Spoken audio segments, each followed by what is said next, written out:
Hello guys, welcome back to your YouTube channel SKM study. और यहाँ पर लेके आए, पता है क्या है? जीव विज्ञान का, जी हाँ, बायोलॉजी का एकदम अच्छा वाला पेपर है। अच्छा वाला मॉडल पेपर है। आने वाला वायरल पेपर है जो कि आपके 29 फरवरी को आएगा। और ये सबसे गुड न्यूज है, सबसे बड़ी न्यूज है कि मैं आपको क्या करूंगा, पूरा खोल के सोल्यूशन दूंगा। एक भी प्रश्न वहां बचेगा नहीं गुरुदेव।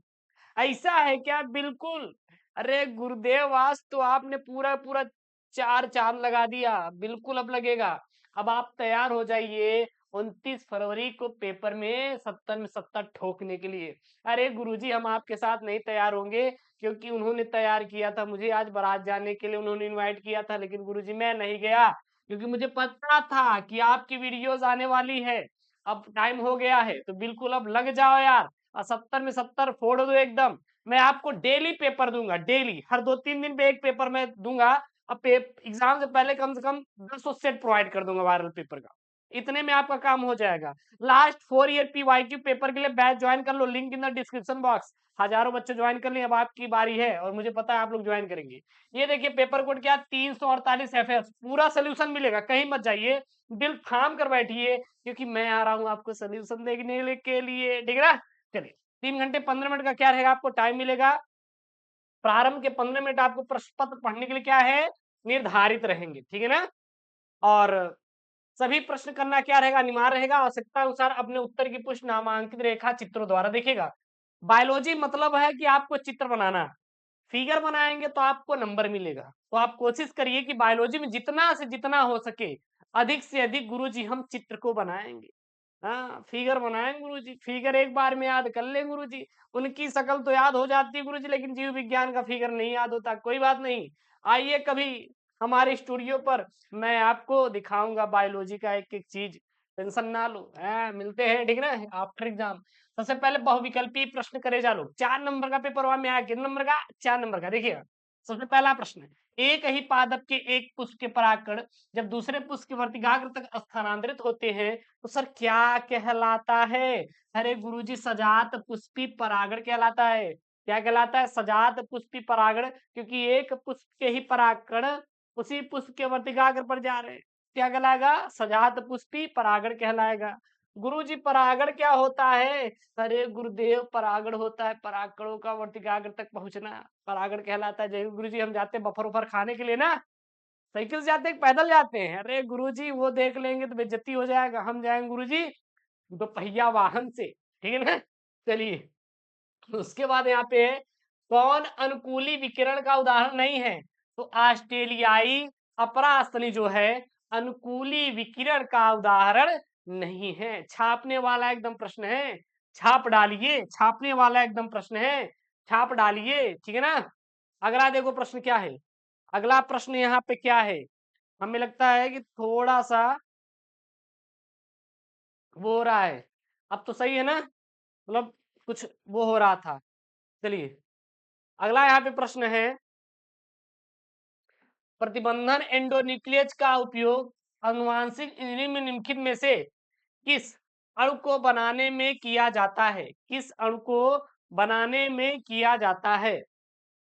तो वो बनाने में किया जाता है, डीएनए के डीएनए के पुनर्योजन अणु को बनाने में हम लोग करते हैं। किसके निर्माण सर करते हैं? डीएनए के पुनर्योजन अणु को बनाने में, निर्माण में उपयोग हम लोग करते हैं। अगला यहाँ पे घ वाला प्रश्न है। घ वाला देखिए प्रश्न क्या है, एक प्रारूपी आवृतबीजी भ्रूणकोश परिपक्व होने पर होता है, कैसा होता है सर? 8 न्यूक्लियोकृत और 7 कोशिकी, यानी कि 8 नाभिकीय और 7 कोशिकी होता है। बस यही आप लोग लिखिएगा। उसके बाद आपके पेपर में आएगा निश्चित उत्तरीय प्रश्न, बिल्कुल एकदम वायरल मॉडल पेपर है, एकदम वायरल पेपर 29 फरवरी के लिए। 70 में 70 यही आपको पेपर दिलवाएगा। आप चिंता मत करिए, यही पेपर आपको 70 में 70 दिलवाएगा। कैसे गुरुजी? ऐसे कि मैं आपको सॉल्व करवा दे रहा ना, निश्चित उत्तरीय 1 अंकों का आएगा पेपर में। है क्या यहाँ पे, मानव के 21वें क्रोमोसोम की त्रिसूत्रता, यानी कि एक अतिरिक्त गुणसूत्र की क्या हो जाती है? वृद्धि हो जाती है, इसीलिए त्रिसूत्रता है। कौन सा विकार उत्पन्न होता है? तो मानव में 21वें क्रोमोसोम की त्रिसूत्रता, यानी कि एक गुणसूत्र की वृद्धि हो जाने के कारण मंगोलियाई जड़ता नामक अनुवांशिक विकार उत्पन्न होता है। इसे ही गुरुजी और क्या बोलते हैं? अरे करेजा, डाउन सिंड्रोम कहते हैं। क्या कहते हैं? डाउन सिंड्रोम कहते हैं। डाउन सिंड्रोम देखिए, मंगोलियन जड़ता देखिए, बस यही है। अब गुरु देखिए, कुल मिला के हमारे शरीर में 23 जोड़ी गुणसूत्र होते हैं। जो 21वीं जोड़ी गुणसूत्र होता है उसमें एक गुणसूत्र की क्या हो जाती है? वृद्धि हो जाती है। इसके कारण ये मंगोलियाई जड़ता रोग उत्पन्न होता है। ख वाला प्रश्न है यहाँ पे, आभासी बोले तो मिथ्या फलों के कोई दो उदाहरण लिखिए। तो आभासी यानी मिथ्या फलों के दो उदाहरण, तो आप क्या हो जाएगा? सेब हो जाएगा, नाशपाती हो जाएगा। अरे गुरुदेव, आभासी फल मिथ्या फल होता क्या है? हमें तो पता ही नहीं है। देखिए, आभासी फल मतलब कि ऐसे फल जिनका निर्माण कैसे होता है? बिना बीज से, यानी कि बीजांड से नहीं, बल्कि फल के अन्य भाग जैसे कि पुष्पदल पुष्पासन से होता है, उसे हम लोग आभासी यानी कि मिथ्या फल के कैटेगरी में रखते हैं। ग वाला प्रश्न है, डीएनए को केंद्रक में मिलने वाले अम्लीय पदार्थ के रूप में सर्वप्रथम किसने पहचान किया था? यानी जो डीएनए है यह केंद्रकों में पाया जाता है। किसमें पाया जाता है? केंद्रकों में पाया जाता है और अम्लीय पदार्थ के रूप में होता है। सबसे पहले किसने गुरुजी पहचाना था? तो वर्ष 1953 में जेम्स वाटसन एवं फ्रांसीसी क्रिक ने डीएनए को केंद्रक में मिलने वाले अम्लीय पदार्थ, जिसको क्या बोलते हैं? डीऑक्सीराइबो न्यूक्लिक अम्ल की क्या किए थे? खोज किए थे। तो किसने बताया था कि यह अम्लीय है? ठीक ना? डीएनए के केंद्र में मिलने वाले अम्लीय पदार्थ के रूप में सर्वप्रथम किसने पहचान किया था? जेम्स वाटसन और फ्रांसीसी क्रिक ने किया था। रट लेंगे, याद कर लेंगे, कोई दिक्कत नहीं। किन्हीं दो बहस्वामी प्राणी के सर नाम लिखिए। पहला गुरुजी मगरमच्छ, दूसरा क्या होता है? छिपकली। ऐसे दो बाहुस्वामी प्राणी के क्या है? नाम है। क्लियर है? कोई दिक्कत है?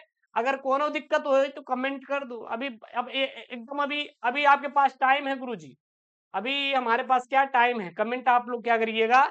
छाप दीजिएगा। कोई दिक्कत बिल्कुल भी नहीं होगा। ठीक है ना? चलिए, उसके बाद तीसरा का यहाँ पे, तीसरा का क्या बोल रहा है यहाँ पे? यदि अनुलेखन इकाई कूट लेखन रज्जु के अनुक्रम को निम्नलिखित लिखा गया, कैसे लिखा गया? यहाँ पे लिखा गया है 5 ATGC ATGC ATGC ATGC ATGC ATGC, फिर यहाँ पे क्या है? 3 है। अब ATGC क्या है?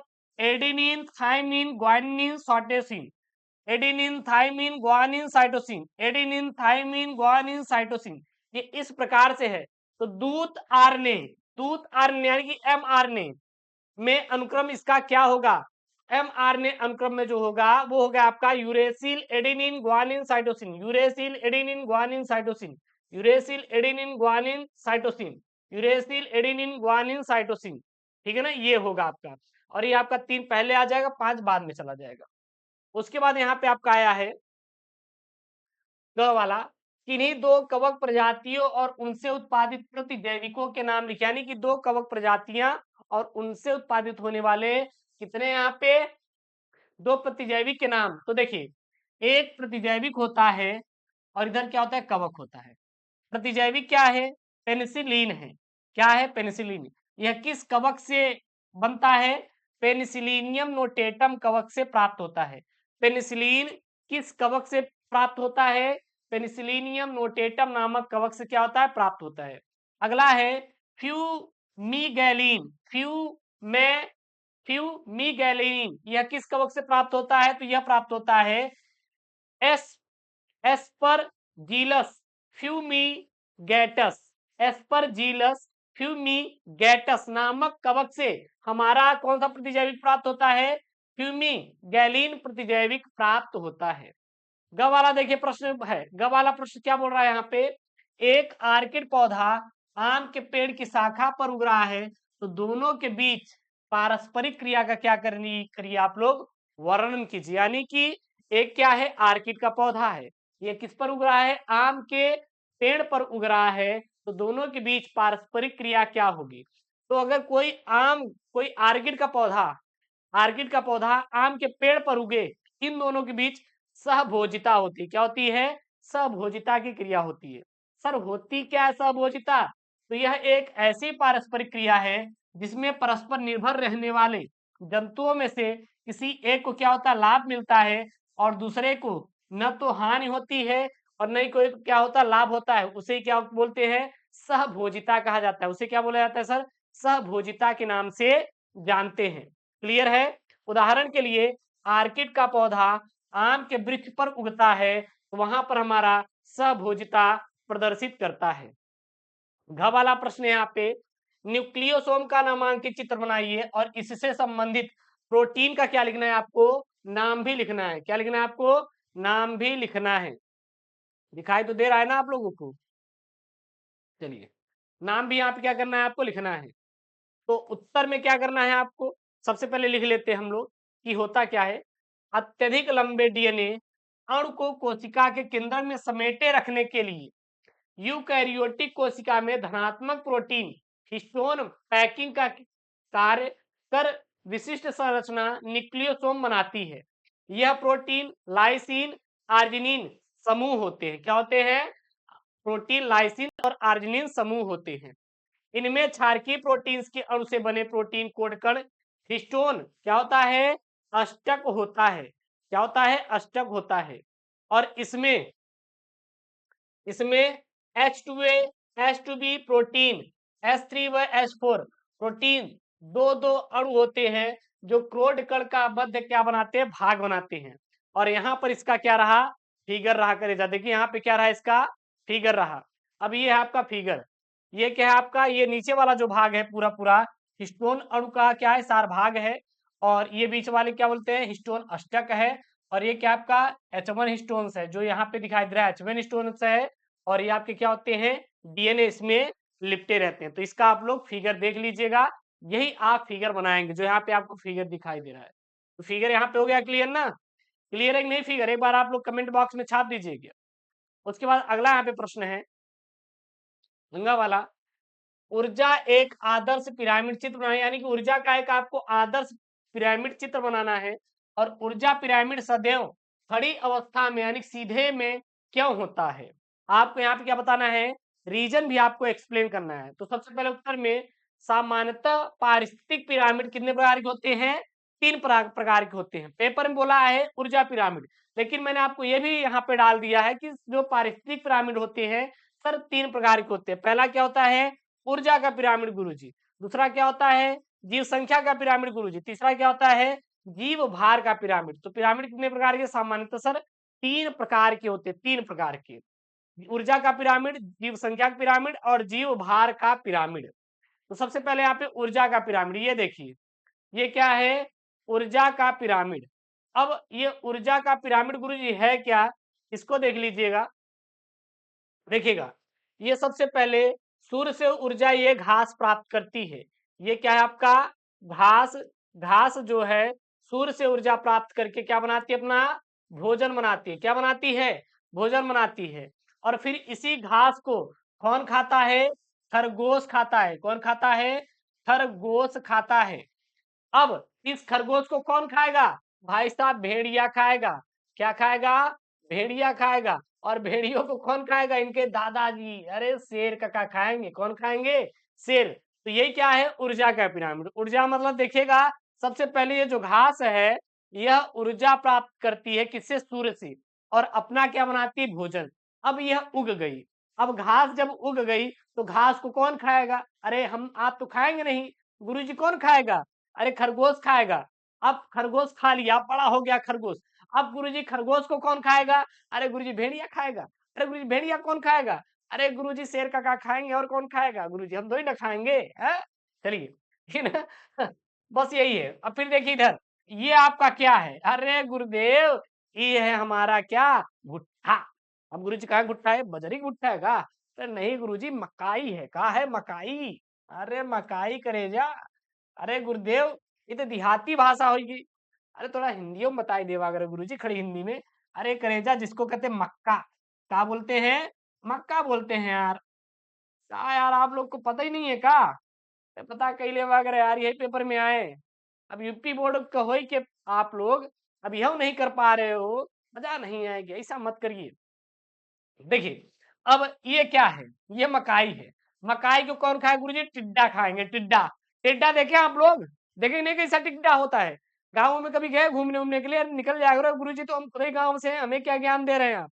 आप गुरुजी सिटी में रहते हैं, आप नहीं गांव में जा रहे हैं, हम तो रोज गांव में रहते हैं। चलिए, अब इस टिड्डियों को कौन खाएगा? मेढक खाएगा। कौन खाएगा? अरे मेढक खाएगा।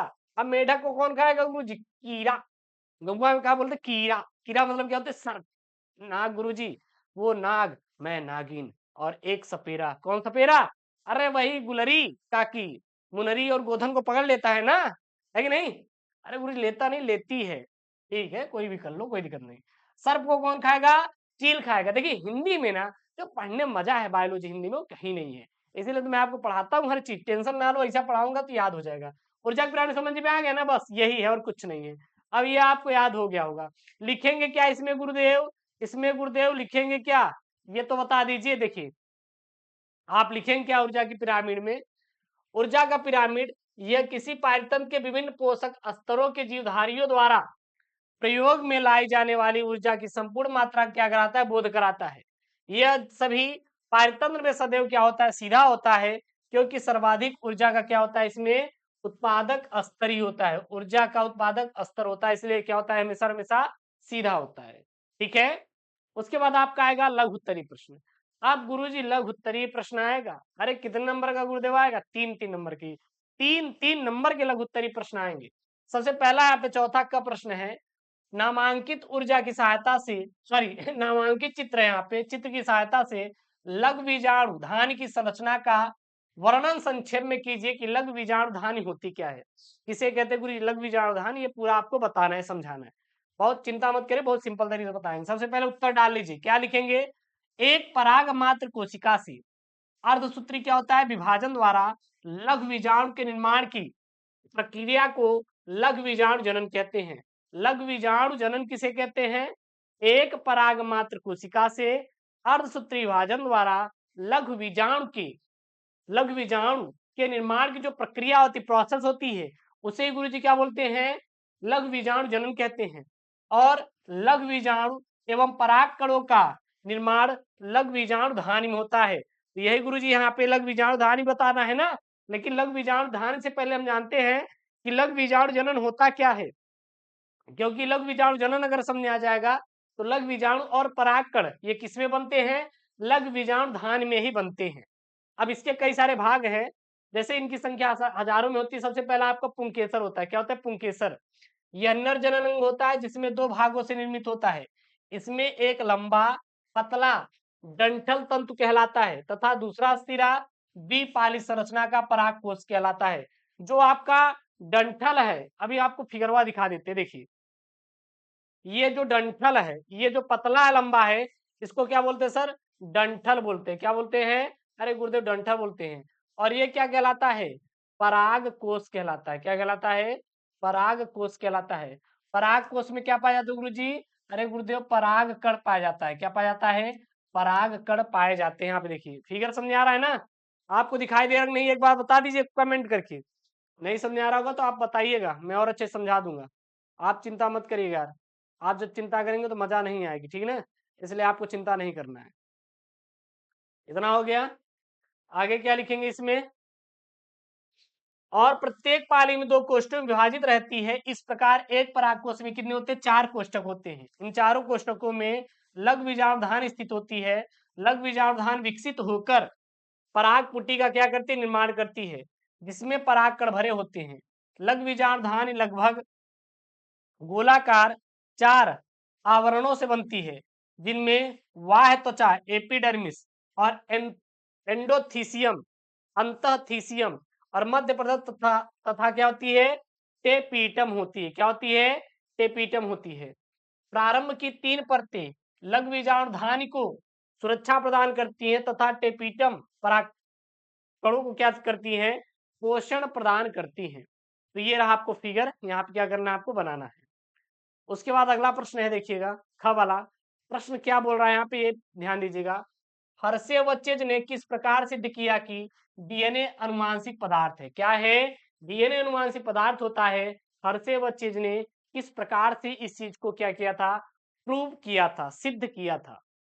तो डीएनए के अनुवांशिक पदार्थ होने के संबंध में प्रमाण एल्फ्रेड हर्षे तथा मार्धा चेज ने 1952 में क्या किया था? प्रस्तुत किया था, यानी कि इसको दिया था। ठीक है, किसी जीवाणु भोजी का प्रोटीन या डीएनए कौन सा भाग जीवाणु में प्रवेश कराता है, जिस भाग का जीवाणु में घुसना सिद्ध हो गया वही क्या होता है, अनुवांशिक पदार्थ होता है। इन्होंने ये बताया कि किस जीवाणु भोजी का प्रोटीन या डीएनए कौन सा भाग जीवाणु में क्या करता है, प्रवेश करता है। जो भाग जीवाणु में प्रवेश कर गया उसी को इन्होंने क्या बोला, अनुवांशिक पदार्थ बोला। अब हर्षे व चेज के प्रयोग में देखिए क्या क्या इन्होंने लिखा था, इस चीज पर थोड़ा विस्तार से ध्यान दीजिएगा। कुछ विषाणु रेडियोएक्टिव फास्फोरस वाले माध्यम पर और कुछ रेडियोएक्टिव सल्फर वाले माध्यम में क्या हुए, उत्पन्न हुए। रेडियोएक्टिव फास्फोरस वाले माध्यम में उत्पन्न होने वाले विषाणु में डीएनए पाया गया, न कि प्रोटीन। अतः डीएनए में फास्फोरस होता है जबकि प्रोटीन में क्या होता है, आपका फास्फोरस नहीं पाया जाता। जो विषाणु रेडियोएक्टिव सल्फर वाले माध्यम में उत्पन्न हुए उनमें प्रोटीन पाया गया लेकिन डीएनए नहीं, अतः डीएनए में सल्फर नहीं होता। ये क्या हो गया था, प्रूव हो गया था। अब उसके बाद क्या हुआ, अब बैक्टीरियोफेज वाले विषाणु का संक्रमण ई कोलाई वाले जीवाणु में क्या कराया गया। जैसे जैसे संक्रमण बढ़ता गया विषाणु कोट को निकाल दिया गया और अपकेंद्रण द्वारा विषाणु कणों को क्या कर दिया गया, अलग कर दिया गया। अब ये तो प्रोसेस हो गई। अब निष्कर्ष क्या निकलता है, जो जीवाणु रेडिएक्टिव डीएनए वाले विषाणु से क्या थे, संक्रमित थे, वे रेडिएक्टिव थे, तथा जो विषाणु रेडिएक्टिव प्रोटीन से संक्रमित थे वो रेडिएक्टिव नहीं थे। इस तरह यह सिद्ध हुआ कि डीएनए ही अनुवांशिक पदार्थ है जिसका स्थानांतरण विषाणुओं से जीवाणुओं में हुआ है। ये जो विषाणु है उनसे किसमें हुआ, जीवाणुओं में हुआ है। ठीक है ना। अगला यहाँ पे ग वाला प्रश्न है, निम्नलिखित पर टिप्पणी कीजिए। हाथी पांव और एस्केरिसिटा, जिसको क्या बोलते हैं, एस्केरिसिस। तो सबसे पहले हम लोग क्या करेंगे, हाथी पांव को करेंगे। क्या करेंगे, हाथी पांव को करेंगे। अब हाथी पांव को गुरुजी क्या बोलते हैं, हाथी पांव को बोलते हैं फाइलेरिया। होता क्या है, फाइलेरिया फाइलेरियोसिस संग निमेटोडा का परजीवी वाउचोरिया बैक्रोफ्टी के संक्रमण से होता है। देखिए फाइलेरिया को और क्या बोलते हैं, फाइलिएरिसिस भी बोला जाता है, जो कि एक संघ होता है निमेटोडा। निमेटोडा क्या होता है, संघ होता है। यह परजीवी वाउचेरिया ब्रैक्योप्टी के संक्रमण से क्या होता है, पैदा होता है, यानी कि उत्पन्न होता है। इसे हाथी पांव यानी कि एलिफेंटिएसिस भी हम लोग कहते हैं। इसका संक्रमण कैसे होता है, तो वाउचेरिया बैक्रोफ्टी मनुष्य के लसिका ग्रंथियों एवं वाहिनियों को प्रभावित करता है। मनुष्य में इसकी वयस्क अवस्था में प्रभावी अंगों जैसे लसिका ग्रंथियां वाहिनियों में सूजन आ जाता है, जिससे ग्रसित व्यक्ति के पैर क्या होते हैं, सूजने लगते हैं। इसका लक्षण क्या क्या है, इसका जो लक्षण होता है वो कपकपी के साथ ज्वर यानी कि बुखार आना, सिर दर्द होना, गले में सूजन और मानसिक विकार इत्यादि इसके क्या है, प्रमुख लक्षण है। गुरुजी इसका रोकथाम और उपचार क्या है, इसका रोकथाम जो उपचार है, इस रोग से ग्रसित व्यक्ति को पूर्णतः ठीक नहीं किया जा सकता, परंतु जटिल शल्य चिकित्सा द्वारा लसिका वाहिनियों एवं ग्रंथियों को खोलकर कृमि को निकाला जा सकता है और इसके संक्रमण से क्या किया जा सकता है, रोका जा सकता है। दूसरा जो रोग था वो क्या था आपका, एस्केरिसिटा यानी कि एस्केरिसिस। ये क्या होता है, यह अंतः परजीवी गोल कृमि एक्सेरिसिस यानी एक्सेरिस का ग्रसन एस्केरिसिस कहलाता है। क्या कहलाता है, एस्केरिएसिस कहलाता है।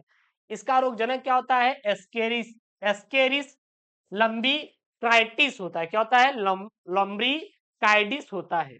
एस्केरिस 15 से 35 सेंटीमीटर लंबाई का सफेद रंग का कृमि है जो पोषक मनुष्य की आंत में क्या रहता है, हमेशा रहता है।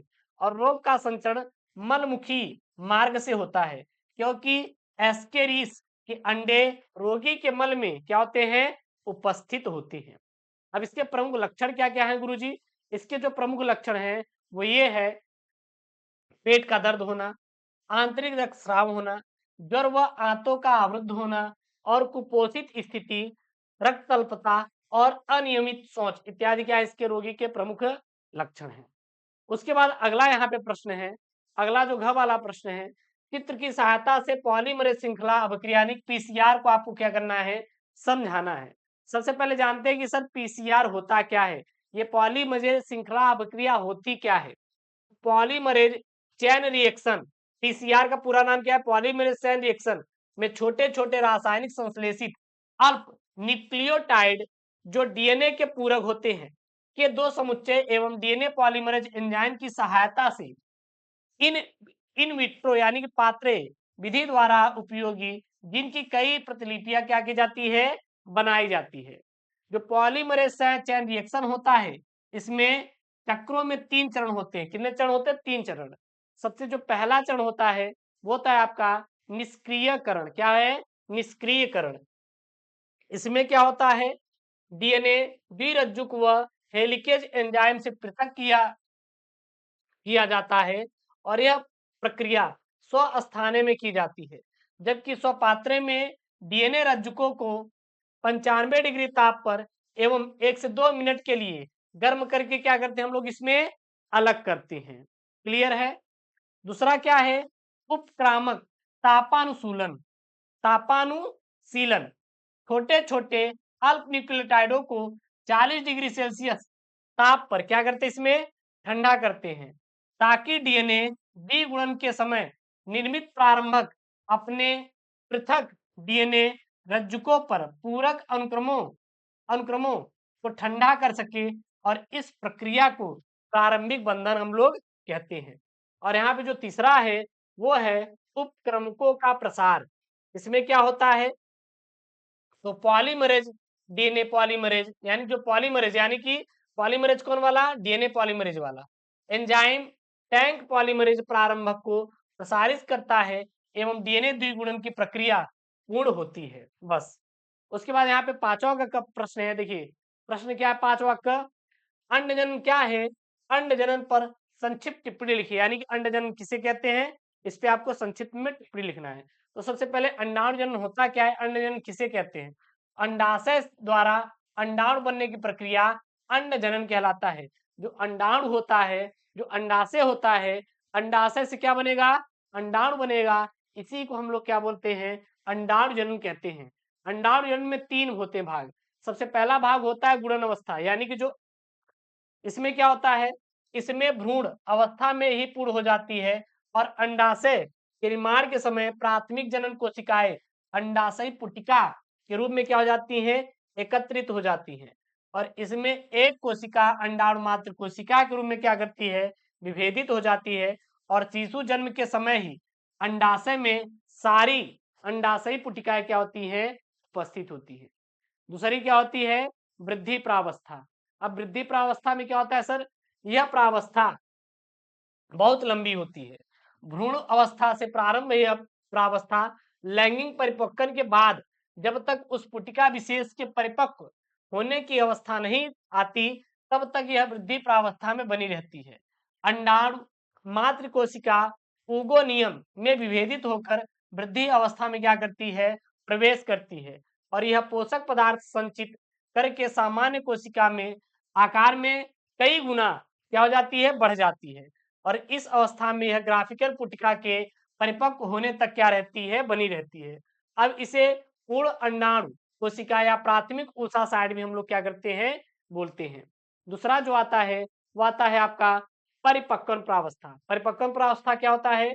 जब ग्राफियन पुटिका परिपक्व होती है तब उसमें उपस्थित प्राथमिक ऊतक में प्रथम अर्धसूत्री क्या होता है? विभाजन होता है और यह विभाजन असमान होता है और केवल गुणसूत्रों की संख्या क्या रहती है? इसमें आधी करने के लिए होता है। प्रथम अर्धसूत्री विभाजन के बाद पश्चात मतलब क्या होता है? बाद होता है। अगुणित द्वितीयक ऊतक या द्वितीयक अंडाणु कोशिका तथा एक अगुणित ध्रुवीय पिंडक बनती है और इस अवस्था में ग्राफिकल पुटिका फटकर अंडाशय से द्वितीयक अंडाणु कोशिका को क्या करती है? मुक्त करती है। बस।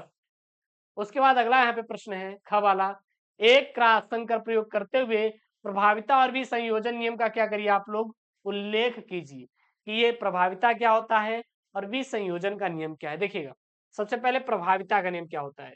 जब किसी पौधे के एक भी प्रयासी लक्षण प्रभावी और अप्रभावी को लेकर संग्रह कराते हैं तो सदैव प्रभावी के लक्षण प्रदर्शित होते हैं, जिसे हम लोग प्रभाविता का नियम कहते हैं। यानी जब प्रभावी का अप्रभावी के साथ हम लोग क्रॉस कराते हैं तो हमेशा-हमेशा प्रभाविक लक्षण दिखाई देते हैं। इसे ही क्या कहते हैं हम लोग? प्रभाविता का नियम कहते हैं। और अगला है विसंयोजन का नियम। विसंयोजन मतलब पृथक्करण का नियम। अब ये पृथक्करण का नियम क्या है? तो मेंडल का यह नियम युग्मकों की शुद्धता का नियम भी कहलाता है। किसी लक्षण को संतत तक ले जाने वाले कारक अलग-अलग हो जाते हैं तथा यह कारक अगली पीढ़ी में जाने से पूर्व युग्म बनता है और इस कारण माता-पिता के कारक संतत में क्या देते हैं? अपना प्रभाव दिखाते हैं और इसे क्या कहते हैं? पृथक्करण का नियम कहते हैं। ग वाला प्रश्न है यहाँ पे, पारजीनी जंतु क्या है? पारजीनी जंतु क्या है? इस तरह के पारजीवी जंतुओं के 4 आपको लाभ लिखना है। तो पारजीनी जंतु क्या है? ऐसे जंतु जिनमें जीनी अभियांत्रिकी द्वारा बाह्य जीव को प्रवेश कराया जाता है, जिससे उसमें उत्तम लक्षण क्या हो सके? प्रकट हो सके। उन्हें पारजीवी या पारजीनी जंतु हम लोग क्या बोलते हैं? क्या बोलते हैं? पारजीनी या पारजीवी जंतु हम लोग कहते हैं। और इसके कितने लाभ हैं? देखिए 4 प्रमुख लाभ हैं। पहला है कार्यकी एवं विकास का पता लगाने में, दूसरा है रोगों का पता लगाने में, तीसरा है टीकों के परीक्षण में और चौथा है विभिन्न रसायनों के प्रति प्रतिरोधकता का परीक्षण करने में। बस। उसके बाद छठा का प्रश्न है यहाँ पे। प्रश्न देखिए क्या बोल रहा है यहाँ पे। नस्ल बीड शब्द से आप क्या समझते हैं? पशु तथा मुर्गे के उन्नत नस्ल का एक उदाहरण देते हुए अंतः प्रजनन बहिः प्रजनन के बीच मुख्य अंतर लिखिए। अब इन प्रश्नों को आपको करना है। इन प्रश्नों को आपको करना है। नहीं कर पा रहे हैं तो कमेंट कर दीजिएगा, क्योंकि ये प्रश्न आपको मिल जाएंगे लास्ट फोर जो ईयर का पीवाईक्यू मैंने बैच लॉन्च किया है, वहां पे मिल जाएगा। Link in the description box, जाइए ज्वाइन कीजिए। वहां पर हम लोग बहुत जल्द से जल्द वहां पे पूरा पूरा कंप्लीट करवा देंगे, ठीक है ना? तो link in the description box, जाओ ज्वाइन कर लो यार। वहां पे आपको इसका पूरा सोल्यूशन मिल जाएगा। जैव आवर्धन क्या होता है? सुपोषण पर टिप्पणी करने के लिए आया है। उसके बाद देखिए ग वाला प्रश्न आया है, लसिका भंग क्या है? मानव में पाए जाने वाले प्राथमिक तथा द्वितीयक लसिका अंगों का उदाहरण और कार्य लिखिए। बीटीजीवीस क्या है? और बीटीब्यूजिस बैसिलस क्यों नहीं मारता? तो इस पर है। और फिर आगे के विस्तृत उत्तरीय प्रश्न है, जैसे कि मनुष्य के निर्जन तंत्र का नामांकित चित्र बनाइए। 8वां प्रश्न है, न्यूक्लिक अम्ल क्या है? वाटसन एवं क्रिक द्वारा प्रस्तावित डीएनए अणु की द्विकुंडलीय संरचना का चित्र बनाइए। अथवा में अनुकूली विकिरण से आप क्या समझते हैं? गैला पैगास डीप का डार्विन फ्रिंज तथा ऑस्ट्रेलियाई मार्सुपियल में अनुकूली विकिरण को समझाइए। और 9वां यहाँ पे प्रश्न है, पारिस्थितिक अनुक्रमण क्या है? और जल में तथा शुष्क क्षेत्र में होने वाले पादप अनुक्रमणों की क्रियाविधि का वर्णन कीजिए। अथवा में वायु प्रदूषण क्या है? वायु प्रदूषण के कारणों तथा मानव स्वास्थ्य पर इनके प्रभावों का आपको क्या करना है? पूरा पूरा विवेचना करना है।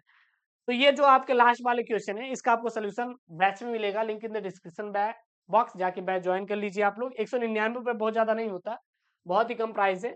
और वही है कि जब अगर आपको प्राइस बढ़ा देंगे तो आप कहेंगे गुरुजी प्राइस तो बहुत ज्यादा बढ़ा दिए, और कुछ दिनों में वो आप बहुत ज्यादा प्राइस बढ़ जाए, क्योंकि बैच फुल होने वाला है वो, ठीक है ना? और ये पेपर मैंने पूरा पूरा सॉल्व करवाया है, जो कि आपके 29 फरवरी के लिए है। देख सकते हैं फिगर उगर हर एक चीज मैंने बहुत विस्तार से आपको समझाया है। और ऐसी वीडियो के लिए आपको क्या करना है? चैनल को सब्सक्राइब करके रखना है और वीडियो को क्या कर देना? लाइक करना है, सपोर्ट करना है। 29 फरवरी को एकदम आग लगाएंगे, टेंशन मत लेना यार। जितना हो सके उतना वीडियो प्रोवाइड करेंगे, मेहनत करेंगे आपके लिए। बस आपको क्या करना है? सपोर्ट करना है।